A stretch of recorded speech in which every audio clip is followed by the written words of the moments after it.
Nous avons donc la petite lucarne en plein cintre qui est de style roman, et vous avez en dessous la rosace qui est du pur style gothique. Son architecture est étonnante et pourtant cette chapelle des Templiers est en passe de tomber dans l'oubli. Tailleurs de pierre et charpentiers couvreurs sont venus ce matin évaluer les dégâts. Une partie de son toit s'est effondrée et le constat est amer. Cet édifice du XIIe siècle risque de disparaître si rien n'est fait rapidement. Assez récemment, une partie de la couverture s'est effondrée. Elle s'est appuyée sur les voûtes, la croisée de voûtes, la croisée d'ogives, et une partie de ces voûtins s'est effondrée. Donc actuellement, l'eau rentre facilement sur les voûtes et la détérioration, si vous voulez, les intempéries ont tendance à faire travailler les murs et les voûtes.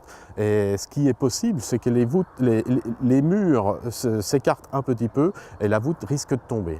La chapelle se compose de 3 travées rehaussées de voûtes sur croisées d'ogives, une architecture unique en son genre dans la région. Nous sommes dans les 2 premières travées, juste avant le chœur où les dommages ont eu lieu sur la toiture et la voûte.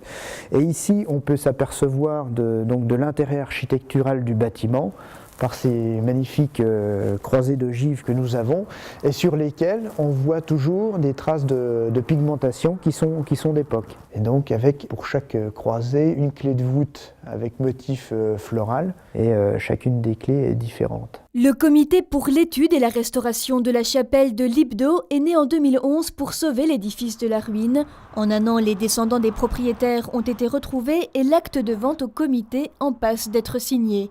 Les travaux peuvent donc commencer, mais il faut agir vite. Le travail de restauration, lui, va se poursuivre sur plusieurs années, peut-être 10 ou 15 ans. Mais là, on est vraiment dans un état d'urgence pour protéger le bâtiment de la pluie, avant l'hiver si possible. Donc le gros problème, c'est de trouver des fonds. 80 à 100 000 euros seraient nécessaires pour les travaux d'urgence, qui consistent en la pose d'une toiture provisoire sur la partie effondrée.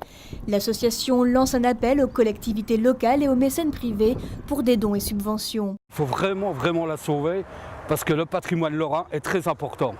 On a besoin du passé pour évoluer. Et je fais appel à tous ceux qui sont amoureux comme moi du patrimoine de la pierre de faire un geste. Une course contre la montre s'engage aujourd'hui pour éviter que l'hiver ne soit fatal au bâtiment. Une chapelle qui jusqu'alors a pourtant fièrement résisté aux soubresauts de l'histoire et au poids des siècles.